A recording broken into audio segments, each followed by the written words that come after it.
Is our webinar 4 in our 4-part series. Today, the topic is a case study in adding maritime simulation to your training.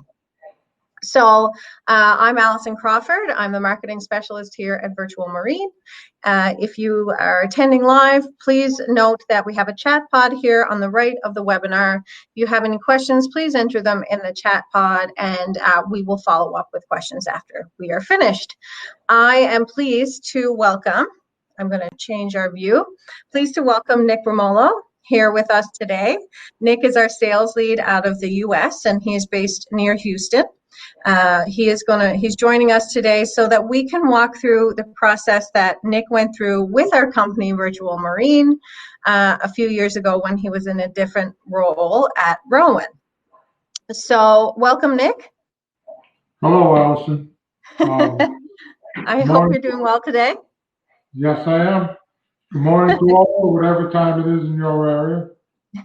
Yes, I think we will have guests from all over the world, so hopefully this is a good time. If you're not able to attend the event live, then we will send you a link afterwards so you can review what we're going through today. So we have a little bit of a different format today. Versus a presentation and slides, Nick and I are actually going to have a conversation about what the process looked like of adding maritime simulation to an organization's training program, and what that process looked like from the customer point of view. So I think we did convert Nick because now he is our US sales lead. So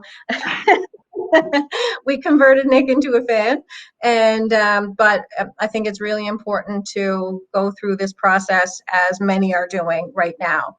So without further ado or a delay, Nick, we're going to get started. So I'm going to ask you a number of questions, and then we're going to have a conversation about those questions and go from there. We'll probably be about 30 minutes. Okay?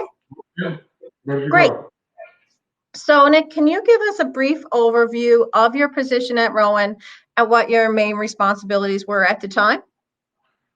Rowan's a drilling contractor, offshore drilling contractor. I was director of marine operations worldwide, and responsibilities included maritime marine safety, marine licensing, marine training, obviously lifeboat training, but anything to do with the marine side of the drilling business, offshore drilling business. I've been in this business for many years, trained a lot of people, and it's not only the training, it's the licensing that goes with the training that's becoming more accepted around the world. Right. Makes it easier to train people now. Right, for sure. Okay, so you were responsible for all those departments, and then at the initiation of this process, what was Rowan doing at the time before you initiated the process of adding simulation? What were you doing for your training and certifications for lifeboat coxswains specifically? They were sent to an outside school, a third-party school, just like been forever. And they were trained in whatever lifeboat was available at that school. Nothing like what they had. The training was in a lake, in a river, in a bay. If the weather was bad, never went in the water. So the training they got in school, some of it was very good, some of it was lacking in knowledge, and it was lacking in familiarity of their equipment. Right. Right. So I assume that feedback came from your lifeboat coxswains and the trainees and any people on board or on platform? People on board, trainees, myself, who's been through these schools.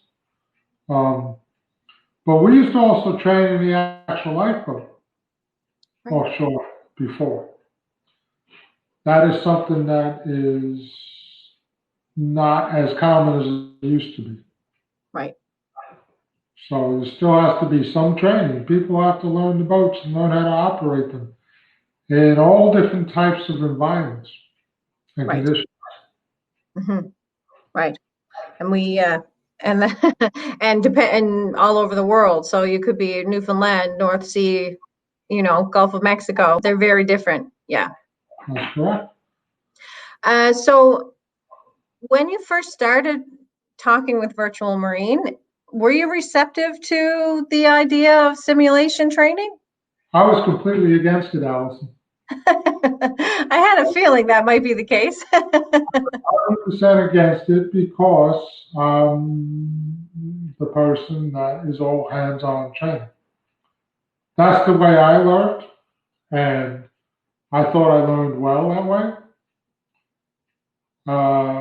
And I made my points to my supervisors, and I was told this is what we're going to do. So I did it, and I'm glad we did. Okay. I've been in this business since started out training for ships in 1973, Right.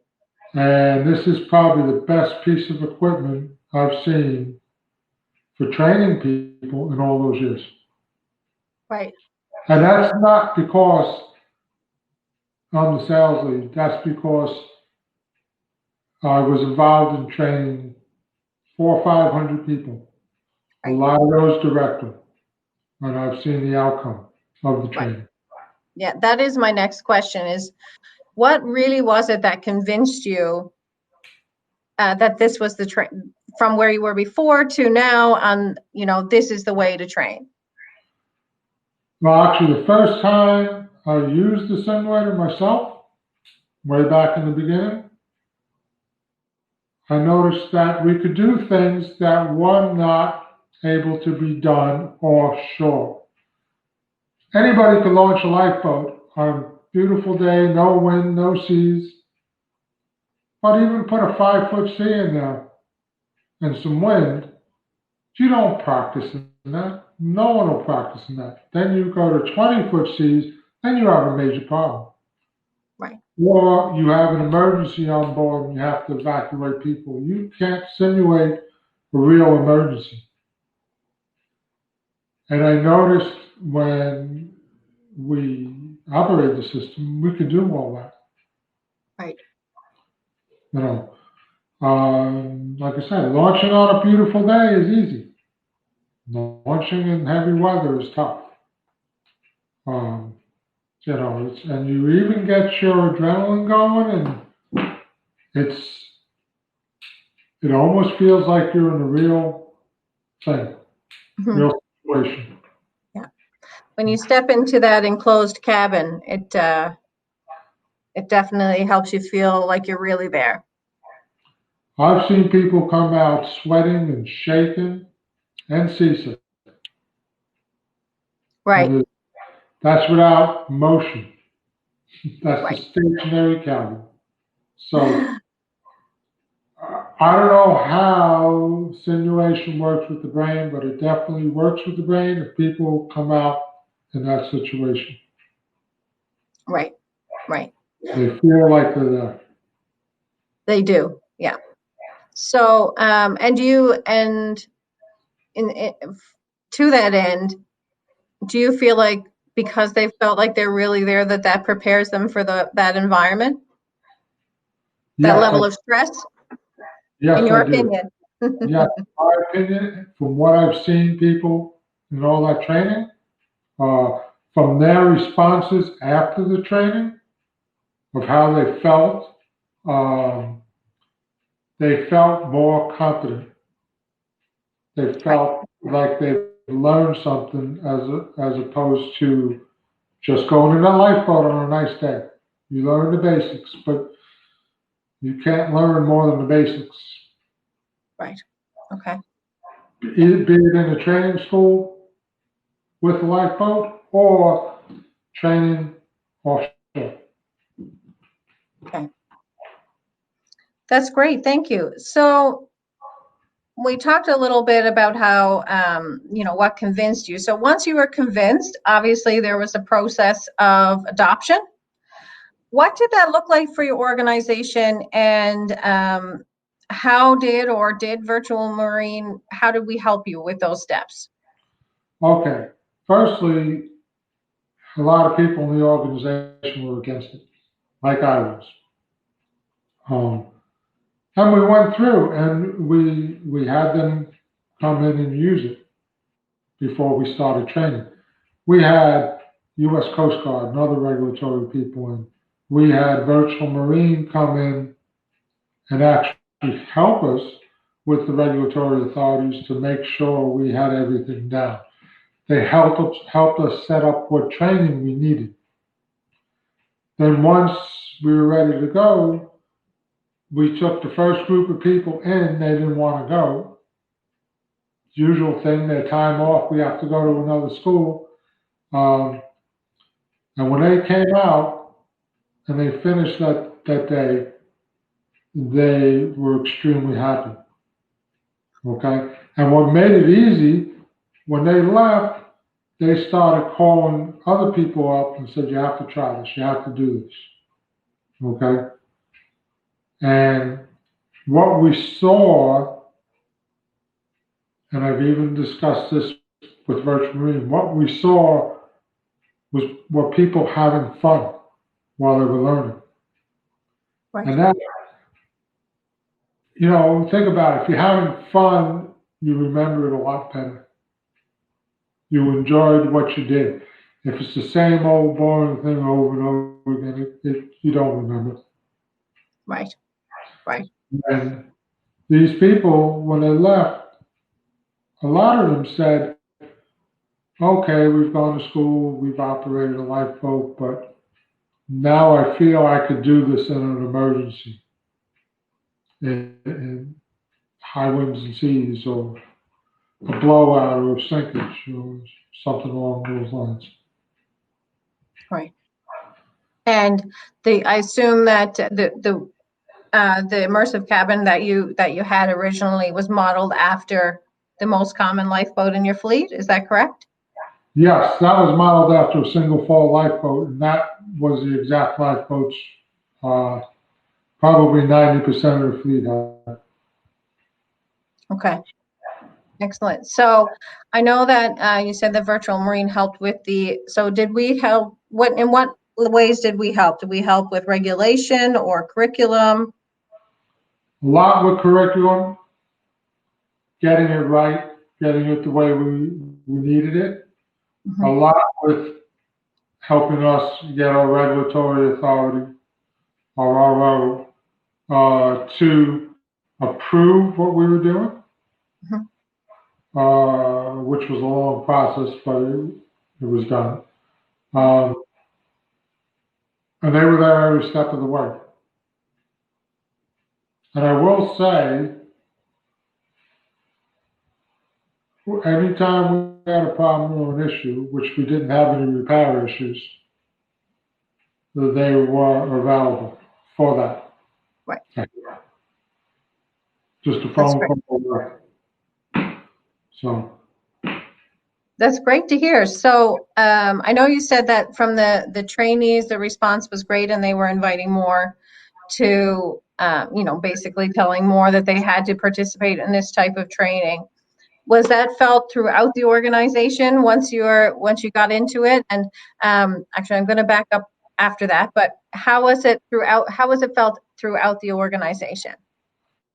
it was well received by most people. I would say 95% plus. You're always going to get a few people that dislike everything. But yes, and a lot of them wanted a longer course. Okay. They wanted to go longer. So they felt like they would have been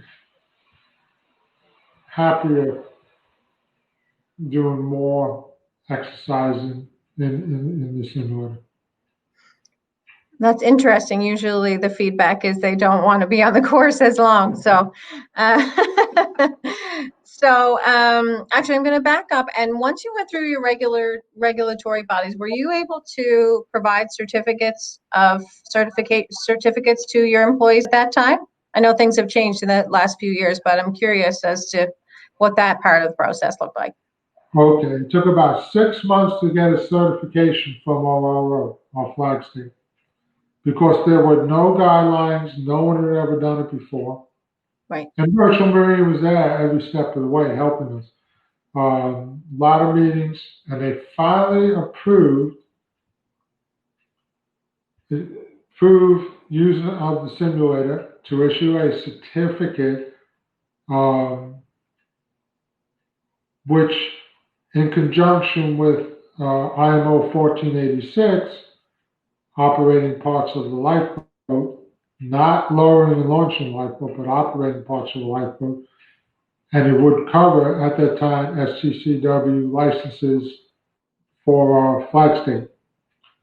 And that was a few years ago, so things have changed since then. It's a lot more recognized around the world. Right. But our flag state was the first one to come up with this. And we were the first ones approved around the world to do it. All right. Now it's a bit more involved where the actual RO, your DMVGLs and ABSs get involved, all based from that flag state on the guidelines that ourselves and First Marine and that flag state wrote. Right. Okay.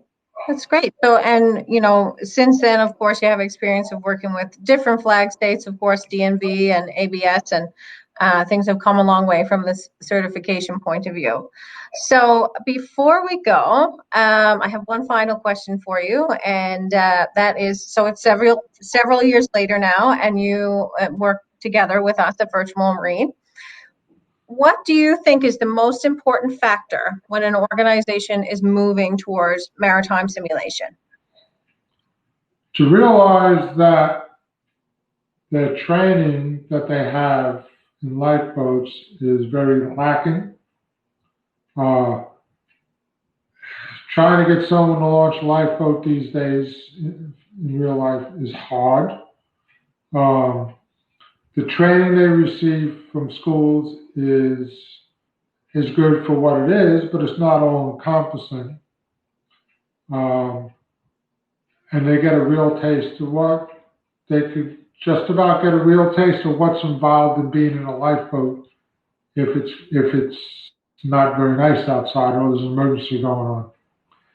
But I would like to say this, that I've trained people that didn't speak English, and I didn't speak their language. And they still were able to understand this point, that the training is more involved than they've ever received and they ever will receive in a school, in a lifeboat school. That's excellent. We've actually never really talked about it from that perspective, but it seems, that the simulation and the, people universally know what they need to do with the practice drills and things like that, whether you're speaking the same language or not. Right. Yeah. And it's hard instructing somebody, but once they realize that it's a lifeboat, they know how to use the controls, and they're getting into something they haven't seen before once they see it. Right. Okay. Mm-hmm. No matter where you go, the weather could be bad. Okay. Right. Exactly. Excellent. Okay, so those are all the questions that I have for you. Is there anything else we haven't covered today, Nick, that you'd really like to share? Okay, from experience of using a lifeboat every 90 days, which is the actual regulation, physically doing it and doing the simulation, I've actually learned a lot more in the simulation. And over the years, I've probably launched a lifeboat hundreds of times, been in a lifeboat hundreds of times in practice. It's not the same. Okay? Even myself, if I had to go and lower a lifeboat in 10 or 15 foot seas right now, 20 foot seas, 40, 50 knot winds, I always thought about that, worried about that. Now I don't worry as much about it. Right. Okay? Or if there's a fire, or if there's sinking platform. Right. You've been able to practice those scenarios Right. many times now. And my mind changed while I was still at rowing, not now. So. Yeah, that's a big factor. Hey. Yeah. Well, that is great. Thank you so much, Nick, for your time and walking us through that process. I think it'll be very helpful for anyone who is currently looking to alter or augment their training program right now by adding simulation. Of course, we're living in a current COVID-19 situation, so we have developed those procedures to accommodate that and ensure that people are still getting trained during this time. We will be following up next month with a webinar from one of our partners who is continuing to train during this time. And we hope to see everyone then. And so again, thank you very much, Nick. It was a pleasure to host with you today, and you and I will follow up soon. Thank you, Alice. I just wanted to say that if anybody has any more questions, feel free to contact us. That's excellent. And exactly. So when we send out a link to this webinar, I'll include both of our our contact information, and we are always very glad to follow up and provide more information. Thank you, and have a